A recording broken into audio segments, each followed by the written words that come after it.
Looking for awesome new character options in Ravenloft, The Horrors Within? I was too. Here are the 5 that stood out most to me. My name is Timothy, though there are those in my 8 weekly games of D&D who call me Tim. Welcome to the channel. Don't forget to like and sub, but let's get to this and we'll see if you agree with me, because you probably won't on number 3.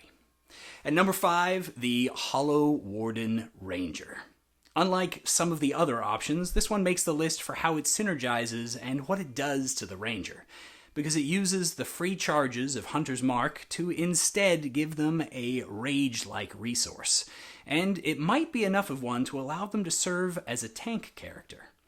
Keep in mind, I don't consider a high AC to be the mark of a good tank, even though Hollow Warden gets an AC boost. Check this video for details about good tanking. In short, a good tank controls the battlefield, disadvantages opponents, and does enough negative things to the other team to encourage the DM to attack you. Hollow Warden accomplishes this by entering Wrath of the Wild as a bonus action, costing 1 use of their favored enemy feature.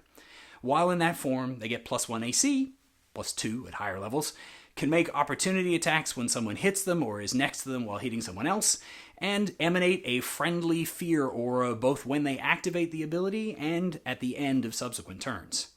At higher levels, they also get to add sap or slow to their attacks, remove the ability to take reactions, add wisdom to their damage rolls against frightened targets, heal while bloodied when hitting people, and avoid dropping unconscious the first time you bring them to 0.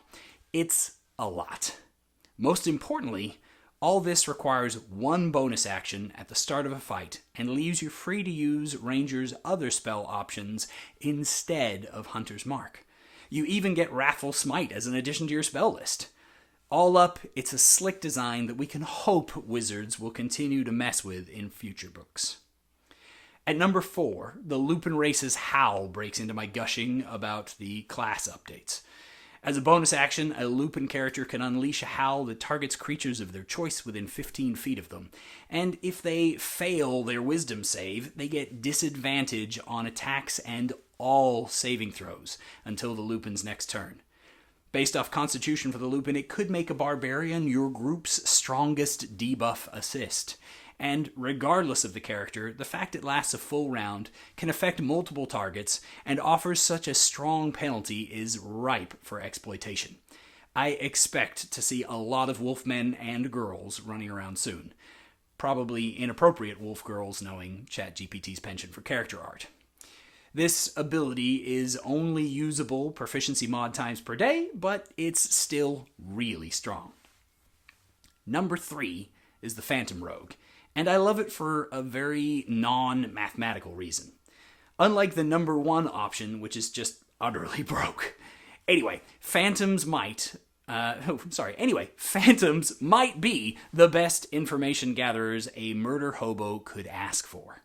They gain trinkets from the enemies that die around them for the cost of a reaction, and can use those to make half their sneak attack dice hit another enemy with necrotic damage.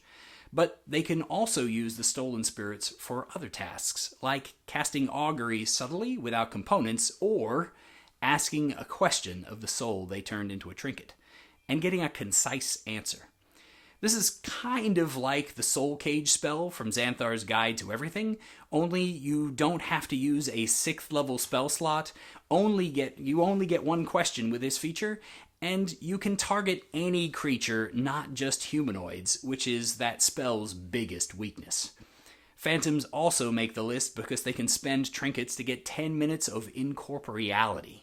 Walking through walls and creatures as if they are only difficult terrain gives them pretty much unmatched positioning power, safe escape options for risky scouting, and ways to bypass all sorts of challenges.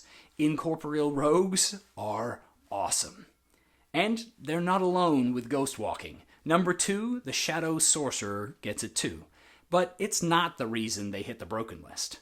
Their Beasts of Ill Omen ability allows them to cast Summon Beast as a bonus action for 3 sorcery points. You can either keep this for an hour, or make it not require concentration, and the spell lasts a minute.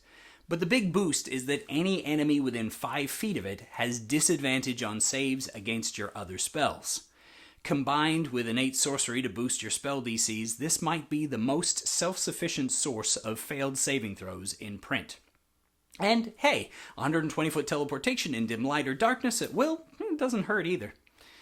If you haven't guessed it already, this book has a thing for penalizing enemy saving throws, which is why number 1 is the new Grave Cleric.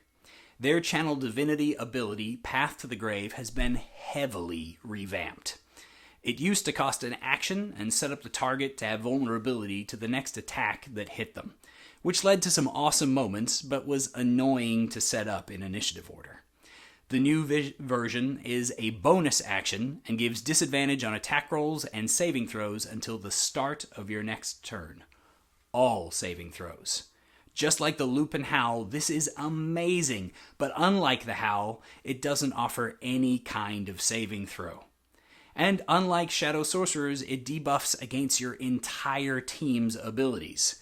With a short rest recovery on Channel Divinity, this ability will make a real impact, especially since they get it at level 3. The Grave Domain Cleric has a lot more to offer too, but this is its most broken ability. You might have noticed through this that I valued being incorporeal pretty highly, and that's because the most underrated ability in D&D is speed. And being able to go through walls takes that to the next level. Check out this next video for my reasons why. Comfortable there. You know, with those big eyes. Hi. He's awful cute with a buddy. You always say hi? Yeah, you say hi? Oh, thanks, buddy.